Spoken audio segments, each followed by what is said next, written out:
So previously on the channel I concluded that I personally thought that the Happy Model Mobular 7 is the best tiny whoop for flying outdoors. I also concluded that I think the Eachine UK65 or US65 or UR65 is the best tiny whoop for flying indoors. But hang on a minute, what's this thing? Oh no. So of course it is the Emax Tinyhawk, which I may have let slip a little bit too soon in a news video.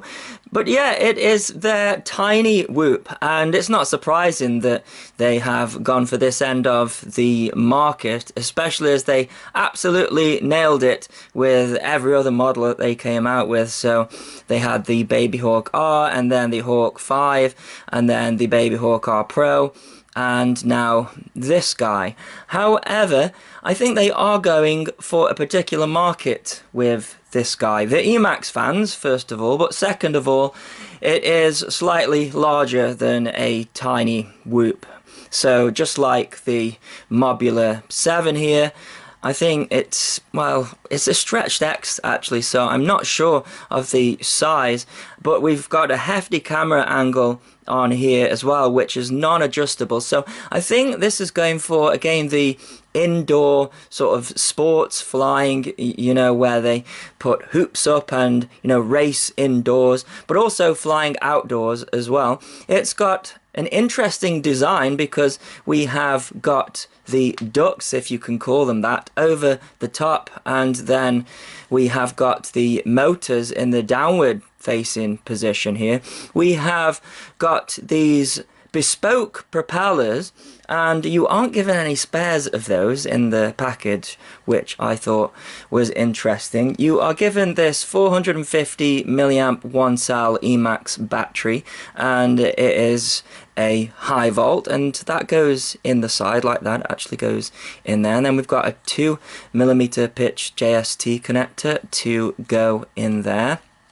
We have got 3 amp 4-in-1 ESCs, and this is actually an all-in-one Maytech board, but straight away it is limiting its audience because it's only available, well, at the making of this video, in D8, so that is FreeSky. So if you're wanting to do DSMX or FlySky, then you are out of luck for the moment. But when you look at the flight controller here, it actually shows a DSMX pad, so you know, maybe in the future we'll have different versions of it. But yeah, I really like the design. The motors just clip in here on these little wires, and we have got the USB connector here. It's nice and accessible, so when the battery is in, you can still go into the settings there. We've got a button to change the VTX, however it's using smart audio, so you know, you don't need to worry about that. And it is a 25 milliwatt VTX. I think the antenna is in there somewhere because I can't see it, so I'll have to see what the reception is like. As for durability, you know, there's some flex in this, and I do think especially these things could break here, but I'm sure it's going to be easy to get, you know, parts from Emax. And yeah, it seems like a nice package, and it's a fairly nice price. You do only get the one battery, and it comes in this really nice Emax case. You get a charger to charge a bunch of batteries, but I think it would have been nice to have, you know, a spare battery, because that's what you get with these other models that, you know, are very competitively priced. One thing that I did find a bit of a pain was getting it to bind. So unlike these two models here, you have to power up the model whilst holding down the bind button, and the bind button, it is quite tricky to get to.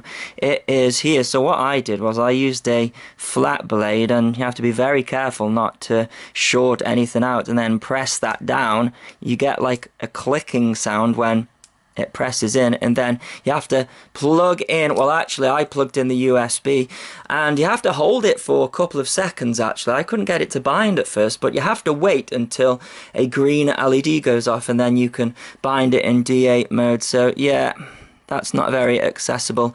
And there is actually a boot button. So on the side where the USB is, there on the top, that is where the boot button is. Now, I didn't really need to change anything in Betaflight whatsoever. That's the good thing about Emax. The only thing I noted is that it's got some really strange rates in there. So I put my own rates in there, and it got some strange expo, like loads of expo, and in angle mode everything was set to I think 25. So in angle mode it was really docile, and I prefer the stock settings, so don't let that catch you out if you're thinking this is a bit docile in angle mode. You can change all of those figures up to I think 50 is the stock settings, and then it just flies normally. But other than that, I didn't change anything, and we have got a RSSI figure that feeds through from the receiver, which is quite nice, but of course no telemetry. And the flight controller is a F4 board, and it's set at 8K, so we'll have to see if it flies any better than any of the other ones. And yeah, I think it's interesting that it's not 2S. You know, with it being the same size as this, I think that's probably going to be the main talking point. But what it does have is a large battery, and I think what Emax are saying with this is, you know, it's really for flying, you know, indoor racing, and you know, you don't really need 2S for that. So I think that is why they've gone with that decision. Alrighty, so I've come to do some line of sight to show the punch that it has. Unfortunately, we still have got crazy winds. The first thing that you will notice when you put it on grass is that it's actually quite difficult to take off because of the blades. You know, they are pointing into the grass, and the way that JST connector connects at the back there, it pushes the props forward. So I'm not sure I'm going to get it off the ground from grass, but let's give it a try anyways. There we go, just about. But yes, be very careful about that. Man, it is really windy here today. Alright, so let's see what the punch is like. Do you know what? That is not bad at all for a 1S. I think it's got more punch than the UK 65, and it's sounding pretty smooth. And I've gone into acro mode here, and yeah, it's flying nicely, just really smooth. I mean, despite this wind here, I think you're going to be able to fly this one outdoors. Just not going to have the same amount of punch as those 2S models, but I tell you what, it's not as bad as I thought it was going to be. Let's just check out that punch again.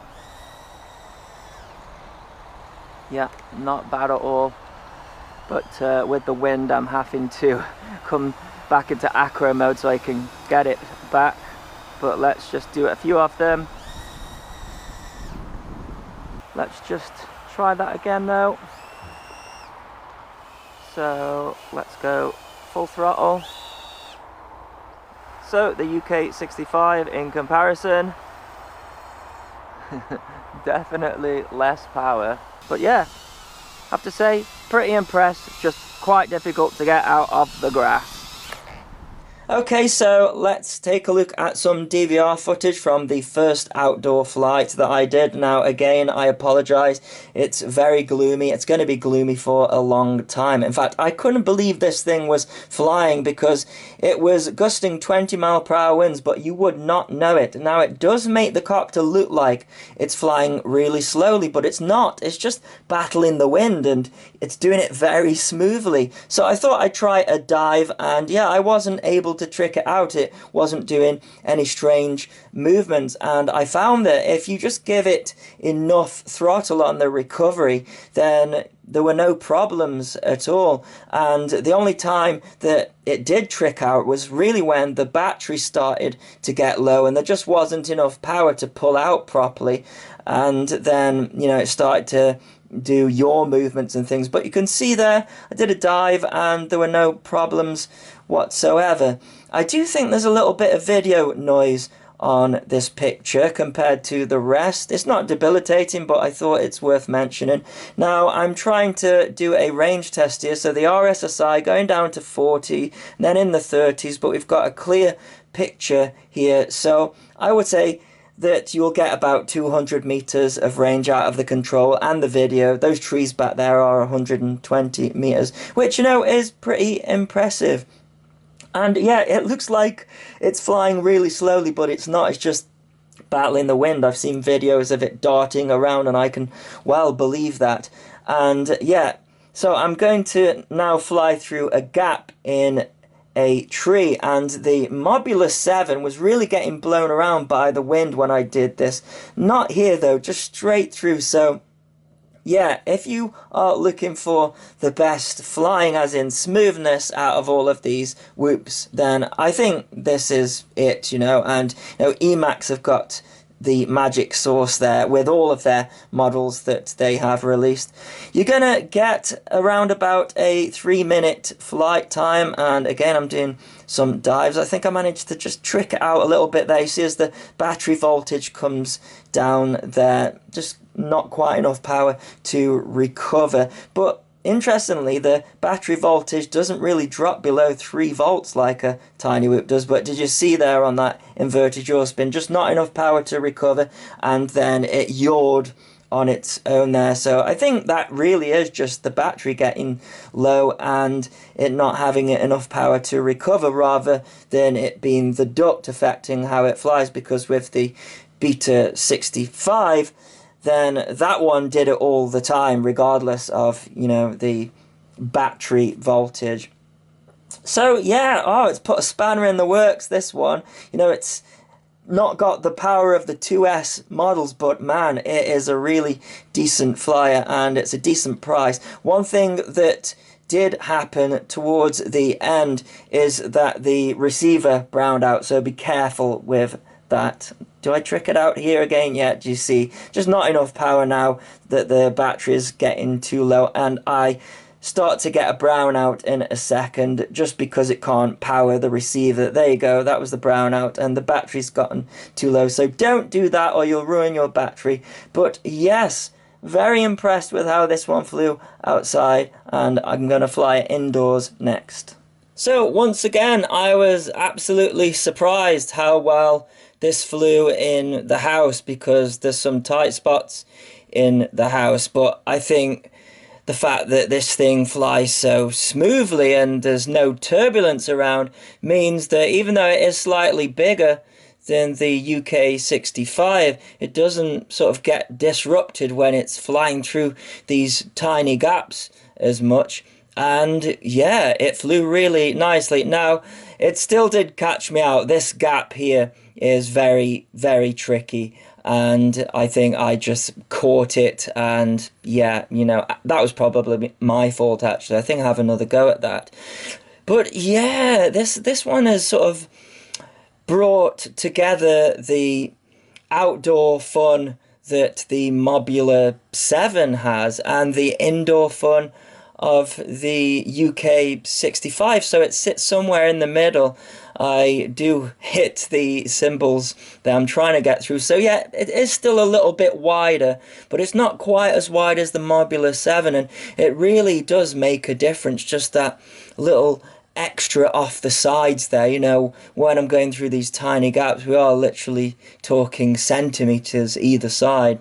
One thing that is showing up indoors more is that video noise. There's definitely a ripple there, but once again, I don't think it's enough to be bothered about. You know, I can get a little bit OCD about video noise, but, you know, then when I think about it, man, it's analog and it's all just noise, really, isn't it? Can I get through it this time? Yes, just about. So, yeah, really surprised with this one, actually. I still think I'm going to give it to the UK 65 just for being cheaper and having more things that comes with it, and you also have the telemetry, and you don't have that with this one. But, you know, if you're an Emax fan, you're going to love this, I think. You know, I don't think you're going to have any problems with it whatsoever. It just flies superb, and you get a great flight time out of it. You don't have to do any setup whatsoever. Yeah, I actually thought the camera angle would be too high, but it's just about right. You know, it's not too much to go slow and find gaps and things. And then if you do want to go fast, then you can do that as well. Here's a look at my guitars. I know I got a few comments. We've got a Jackson there, and there's another Jackson Flying V Yamaha guitars up there as well, and an Ibanez. And I think I'm just going to make it downstairs before the battery runs out there. But yeah, man, this is a lot of fun. This is what it's about for me. And, you know, when I reviewed the Mobula 7, and, you know, I wasn't having a go at it. What I'm saying is it's winter here. It's cold. And I was a little bit confused why whoops are going 2S and outside when we're after whoops really for inside, you know, so our hands aren't getting too cold. And it was more about that than actually, you know, not liking the Mobula 7. The Mobula 7 is great, but it's great for outdoors, and, you know, it's a challenge for indoors. Anyway, that is my battery. I really like this model. I'll link it in the below if you wish to get one. And as always, thanks so much for watching. Please continue to subscribe. Cheers.